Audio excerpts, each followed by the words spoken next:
एक छोटे से गांव अमरपुर में विकास नाम का एक गरीब आदमी अपनी बूढ़ी माँ मीरा के साथ रहता था। विकास के पास कोई जमीन नहीं थी। इस वजह से वो जंगल से लकड़ी काटकर बेचता और उसी से अपना और अपनी माँ का गुजारा करता था। एक दिन सुबह सुबह मीरा बोली, अरे बेटा विकास, जल्दी निकल जा, सूरज उगाया है। जंगल जाने में देर कर देगा तो शाम तक लकड़ी काट कर लौटना मुश्किल हो जाएगा। विकास बोला, हाँ माँ, मैं अभी निकलता हूँ।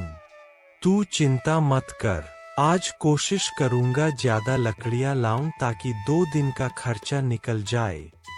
विकास अपनी कुल्हाड़ी उठाता है और झोपड़ी से बाहर निकल पड़ता है। रास्ते में उसे गांव का सेठ रामलाल मिलता है। सेठ बोला, अरे विकास, कहाँ जा रहा है सुबह सुबह? विकास ने हाथ जोड़कर कहा, प्रणाम सेठ जी, जंगल जा रहा हूँ लकड़ी काटने। माँ के खाने का इंतजाम करना है। सेठ मुस्कुराया, तू भी अजीब आदमी है विकास। ना जमीन है ना खेत, बस यही जंगल की लकड़ियों से पेट पालता है। विकास बोला, सेठ जी, भगवान ने जो दिया है उसी में जी रहा हूँ। सेठ बोला, अच्छा सुन, मुझे अपनी गाय की गौशाला बनाने के लिए लकड़ियों की जरूरत पड़ेगी। क्या तू ला सकेगा? क्यों नहीं सेठ जी, मैं कल से ही लकड़ी पहुँचाना शुरू कर दूंगा। सेठ बोला, ठीक है, दाम अच्छा दूंगा। अगर काम सही रहा तो आगे भी तुझसे ही काम लूंगा। विकास खुश होकर जंगल चला जाता है। चारों ओर हरियाली, पक्षियों की आवाजें। विकास सोचता है, अगर ये काम चल गया तो माँ को आराम मिलेगा, झोपड़ी भी ठीक कर दूंगा। धीरे धीरे शाम होती है। विकास लकड़ियां बांधकर लौटता है। मीरा दरवाजे पर बैठी इंतजार कर रही थी। आ गया बेटा, थक गया होगा। विकास मुस्कुराकर बोला, हाँ माँ, लेकिन आज मन खुश है। सेठ रामलाल ने मुझसे लकड़ियाँ मंगवाई है। अगर काम ठीक हुआ तो दिन बदल जाएंगे। मीरा बोली, भगवान तेरा भला करे बेटा। रात में तेज बारिश होने लगती है। हवा ठंडी और तेज चलती है। मीरा को अचानक बुखार हो जाता है। अरे विकास, मेरा सिर जल रहा है बेटा। विकास घबराकर बोला, माँ तू चिंता मत कर, मैं अभी दवा लेकर आता हूँ। वो भीगते हुए सेठ रामलाल की हवेली पर पहुँचता है।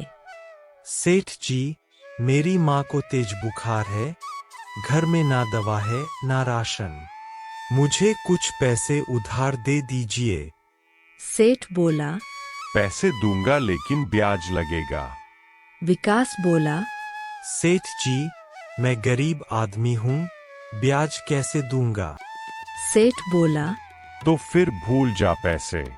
विकास हाथ जोड़ता है। ठीक है सेठ जी, जो शर्त हो मानता हूँ। सेठ उसे कुछ रुपए देता है। ब्याज सहित लौटाना।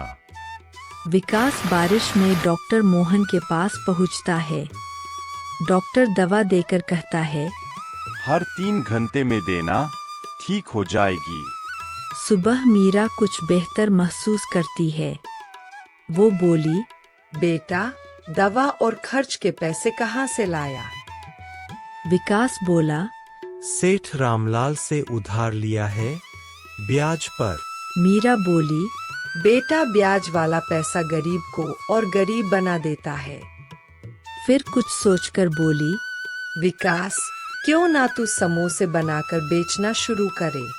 बरसात में लकड़ी बेचना मुश्किल होगा, पर गरम समोसे लोग खुशी से खरीदेंगे। विकास मुस्कुराया। माँ, ये तो बहुत अच्छा विचार है। विकास बाजार से बेसन, तेल, मसाले लेकर आता है। दोनों मिलकर समोसे बनाते हैं। झोपड़ी में समोसों की खुशबू फैल जाती है। विकास समोसे लेकर बाजार जाता है। गर्मागर्म समोसे, ताजे समोसे। लोग देखते हैं पर कोई खरीदता नहीं।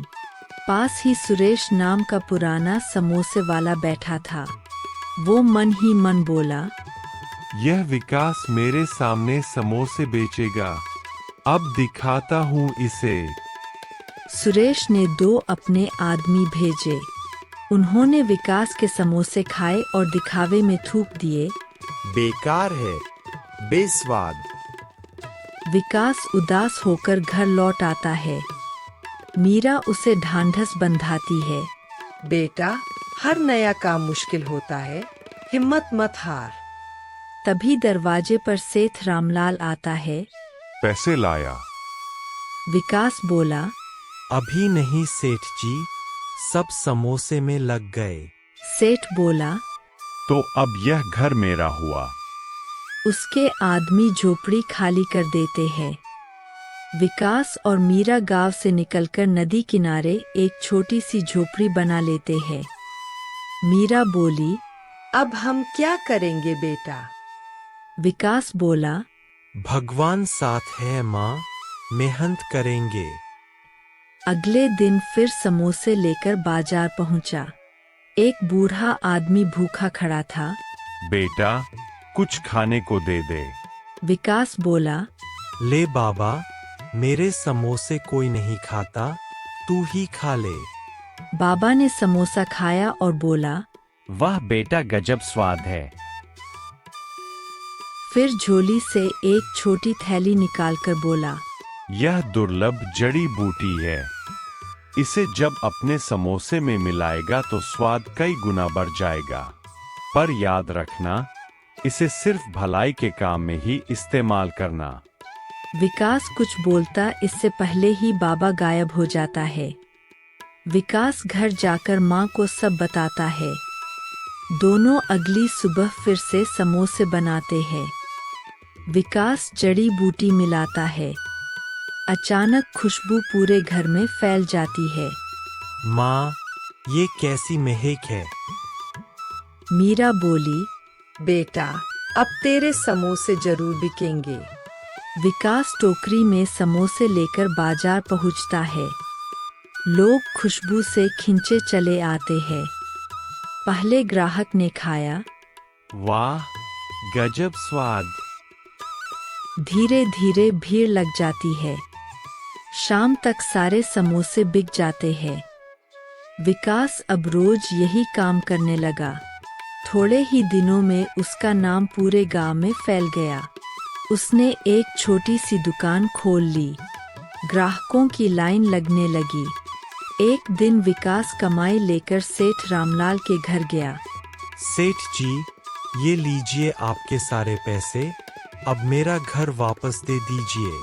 सेठ ने शर्मिंदा होकर कहा, विकास, तू सच्चा इंसान है। मैंने तेरे साथ अन्याय किया था। जा, तेरा घर तेरा हुआ। उधर सुरेश का ठेला खाली पड़ा था। वो सोचने लगा, सारे ग्राहक विकास के पास क्यों जा रहे हैं?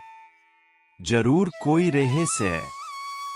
रात में वो चोरी छिपे विकास के घर पहुंचा और जड़ी बूटी का डिब्बा चुरा लाया। अगले दिन उसने वही बूटी अपने समोसों में मिलाई, पर जैसे ही तले, बदबू फैल गई। ग्राहकों ने समोसे थूक दिए। ये तो कड़वे है। तेल की कढ़ाई गिर गई, आग लगी और उसका ठेला जलकर राख हो गया। सुरेश रोने लगा। अगले दिन वह विकास के पास आया और हाथ जोड़कर बोला, भाई, मुझे माफ कर दे। मैंने तेरा डिब्बा चुराया था। मेरा सब कुछ जल गया। विकास बोला, सुरेश, लालच का रास्ता बर्बादी की ओर ले जाता है। मेहनत और सच्चाई ही इंसान को आगे बढ़ाती है। मैं तुझे माफ करता हूँ। बस याद रखना, मेहनत से कमाया हर कौर सबसे मीठा होता है। सुरेश बोला, तू सही कहता है विकास। अब मैं भी मेहनत से ही कमाऊंगा। मीरा की आंखों में गर्व के आंसू थे। विकास ने सचमुच अपनी किस्मत मेहनत और ईमानदारी से बदल दी थी।